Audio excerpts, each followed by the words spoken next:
Hello बच्चों, आप सभी का फिर से स्वागत है हमारे YouTube channel exam time education में। तो बच्चों, आज हम 6th क्लास के सिविक्स के लेसन नंबर 2 विविधता एवं भेदभाव के बारे में जानेंगे। भारत में संसार के सभी मुख्य धर्मों के लोग रहते हैं।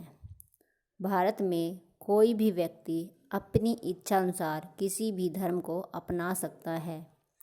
भारतीय संविधान के अनुसार सभी नागरिकों को समानता का मूल अधिकार दिया गया है। आज हम इस लेसन में विविधता एवं भेदभाव के बारे में जानेंगे और उससे संबंधित 25 महत्वपूर्ण प्रश्नों को करेंगे।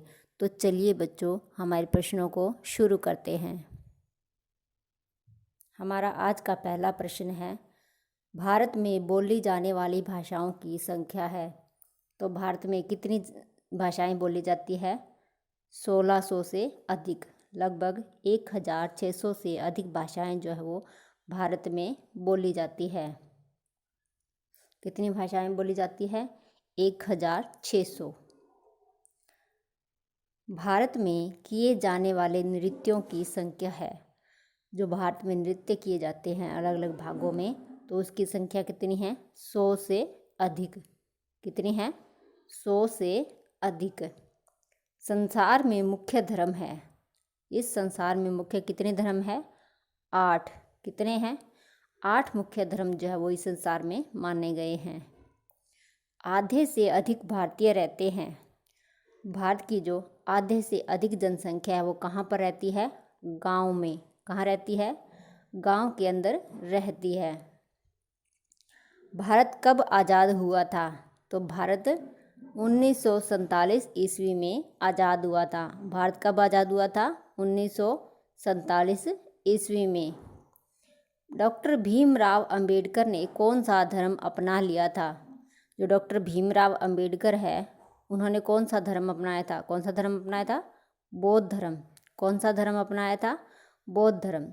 जो डॉक्टर भीमराव अंबेडकर है, उन्होंने बौद्ध धर्म को अपना लिया था। डॉक्टर भीमराव अंबेडकर को जाति व्यवस्था के भेदभाव का अनुभव किस सन में हुआ था? क्या पूछा हुआ है कि किस सन में उन्हें ये अनुभव हो गया था कि जो है वो जाति व्यवस्था के अंदर भेदभाव फैला हुआ है? तो 1901 ईस्वी में। कब हुआ था? 1901 ईस्वी के अंदर डॉक्टर भीमराव अंबेडकर को जाति व्यवस्था के भेदभाव का अनुभव हो गया था। डॉक्टर भीमराव अंबेडकर को जाति व्यवस्था के भेदभाव का अनुभव कितने वर्ष की आयु में हुआ था? क्या पूछा गया है कि उन्हें कितने वर्ष की आयु में ये पता चला कि यहाँ पर जाति व्यवस्था के आधार पर भेदभाव किया जाता है? तो कितने वर्ष की आयु में? 9 वर्ष की आयु में। कितने वर्ष की आयु में? 9 वर्ष की आयु के अंदर डॉक्टर भीमराव अंबेडकर को जाति व्यवस्था के भेदभाव का अनुभव हो गया था। केरल के शिक्षक वर्ग में महिला शिक्षकों का प्रतिशत कितना है? केरल के अंदर जो शिक्षक वर्ग है उसके अंदर महिला जो शिक्षक हैं वो कितने प्रतिशत है? तो 60% से अधिक। कितने हैं? 60% से अधिक जो है वो महिला शिक्षक है केरल के अंदर। पहले जिन बच्चों को विकलांग कहा जाता था, अब उन्हें क्या कहा जाता है? अब उन्हें क्या कहते हैं? खास ज़रूरत वाले बच्चे। क्या कहते हैं उन्हें? खास ज़रूरत वाले बच्चे कहा जाता है। लोगों के दिमाग में पूर्वाग्रह क्यों होते हैं? क्यों होते हैं? अमीर अथवा गरीब होना, धार्मिक विश्वासों में भिन्नता के कारण जो लोगों के दिमाग में पूर्वाग्रह होते हैं। तो इसका आंसर क्या रहेगा? उपरोक्त दोनों। क्या रहेगा? उपरोक्त दोनों। भारतीय संविधान के निर्माता कौन माने जाते हैं? तो भारतीय संविधान का निर्माण किसने किया था? डॉक्टर भीमराव अंबेडकर ने। किसने किया था? डॉक्टर भीमराव अंबेडकर ने जो है वो भारतीय संविधान का निर्माण किया था, इसलिए इन्हें भारतीय संविधान का निर्माता माना जाता है। समानता को जीवन का वास्तविक और सच्चा हिस्सा बनाने के लिए जरूरी है। अगर हम समानता को अपने वास्तविक जीवन में अपनाना चाहते हैं तो उसके लिए क्या ज़रूरी है? लोगों का संघर्ष, सरकारी कदम, उनके आंदोलन, ये सभी चीज़ें जो है वो समानता को जीवन का वास्तविक और सच्चा हिस्सा बनाने के लिए ज़रूरी है। तो इसका आंसर क्या रहेगा? उपरोक्त सभी। क्या रहेगा इसका आंसर? उपरोक्त सभी। संविधान के लेखकों के अनुसार समानता सुनिश्चित करने का महत्वपूर्ण कारक है। तो क्या है इसका? विविधता को मूल्यवान मानना,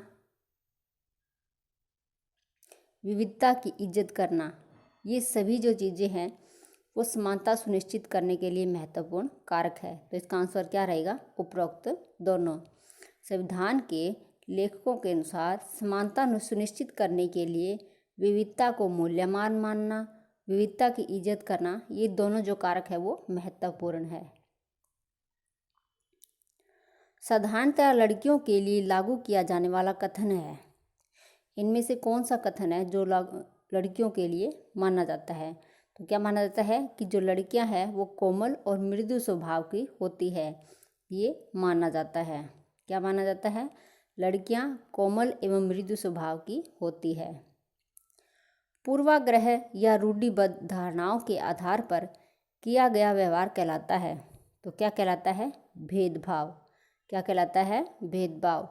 पूर्वाग्रह या रूढ़िबद्ध धारणा के आधार पर किया गया व्यवहार भेदभाव कहलाता है। केरल में गरीब परिवारों के बहुत से बच्चों को स्कूल जाने में मदद करने वाला कारक है। क्या पूछा गया है कि केरल के अंदर गरीब परिवार के जो बच्चे होते हैं बहुत सारे, वो भी स्कूल जाते हैं, तो इसमें कौन सा कारक है जो उनकी सहायता करता है? तो क्या है? सरकारी बस सुविधा बहुत अच्छी है और स्कूल जो प्राय है वो घर के पास है। ये दोनों कारक हैं जो गरीब परिवार के बच्चों को पढ़ने के लिए स्कूल में भेजने में उनकी सहायता करता है। तो इसका आंसर क्या रहेगा? ए और बी दोनों। क्या रहेगा? ए और बी दोनों। संविधान में कहा गया है कि सरकार सभी धर्मों को समान मानेगी। यह बात भारत देश की कौन सी विशेषता की ओर संकेत करता है? तो इससे क्या पता चलता है कि भारत एक धर्मनिरपेक्ष राज्य है।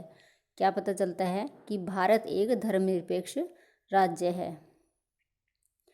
पूर्वाग्रह के कारण हमारा व्यवहार होता है। जब हम रूढ़िबद्ध या पूर्वाग्रह के कारण कोई व्यवहार करते हैं तो वो कैसा होता है? दुखदायी होता है। कैसा होता है? दुखदायी होता है। मुस्लिमों के बारे में रूढ़िबद्ध धारणा है। क्या धारणा है? कि वे लड़कियों को पढ़ाने में रुचि नहीं लेते। ये मुस्लिमों के बारे में रूढ़िबद्ध धारणा है। आज अस्पृश्यता अथवा छुआछूत को डैश रूप से समाप्त कर दिया गया है। तो इसका आंसर क्या रहेगा? कानूनी रूप से। आज अस्पृश्यता अथवा छुआछूत को कानूनी रूप से समाप्त कर दिया गया है। संविधान द्वारा प्रत्येक व्यक्ति को डैश अधिकार प्राप्त है। तो कैसे अधिकार? समान अधिकार। संविधान के सामने सभी व्यक्ति जो है वो एक समान है। डॉक्टर अंबेडकर ने अनुसूचित जाति के लोगों को डैश में प्रवेश दिलाने के लिए संघर्ष किया। तो कहाँ पर प्रवेश दिलाने के लिए? मंदिरों में। कहाँ पर? मंदिर के अंदर प्रवेश दिलाने के लिए अनुसूचित जाति को उन्होंने संघर्ष किया था। निम्नलिखित कथनों का मेल कराइए। इनके अंदर आपको कौन सा कथन किसके साथ संबंधित है उसका उससे मेल कराना है। दो डॉक्टर खाना खाने बैठे थे और उनमें से एक ने फ़ोन पर बात करके, इसका आंसर क्या आएगा? अपनी बेटी से बात की जो स्कूल से लौटी थी। बी है, जिस बच्चे ने चित्रकला प्रतियोगिता जीती वह मंच पर पुरस्कार लेने के लिए पहियों वाली कुर्सी पर आया था। कौन सी कुर्सी पर आया था? पहिए वाली कुर्सी पर। संसार के सबसे तेज धावकों में से एक जो है वो क्या था? दमा का मरीज था। वह बहुत अमीर नहीं थी लेकिन उसका एक अंतरिक्ष यात्री बनने का सपना अंततः पूरा हुआ। क्या हुआ? उसका अंतरिक्ष यात्री बनने का सपना जो है वो पूरा हुआ। डी का ऑप्शन क्या रहेगा? बी। तो बच्चों, आज के हमारे प्रश्न यहीं पर समाप्त होते हैं। आपको कमेंट बॉक्स के अंदर लिख कर बताना है कि आपको इनमें से कितने प्रश्न जो है वो आते थे। वीडियो को लाइक और शेयर करना न भूलें तथा चैनल को सब्सक्राइब कर लें व पास के बेल आइकन को भी दबा लें ताकि जब भी कोई नई वीडियो अपलोड हो तो उसकी जानकारी आपको सबसे पहले मिल जाए और आपकी कोई भी वीडियो जो है वो मिस ना हो। और इस वीडियो को अपने फ्रेंड्स के साथ ज़्यादा से ज़्यादा शेयर करें ताकि वे भी इसका फ़ायदा उठा सकें या उसका लाभ ले सकें।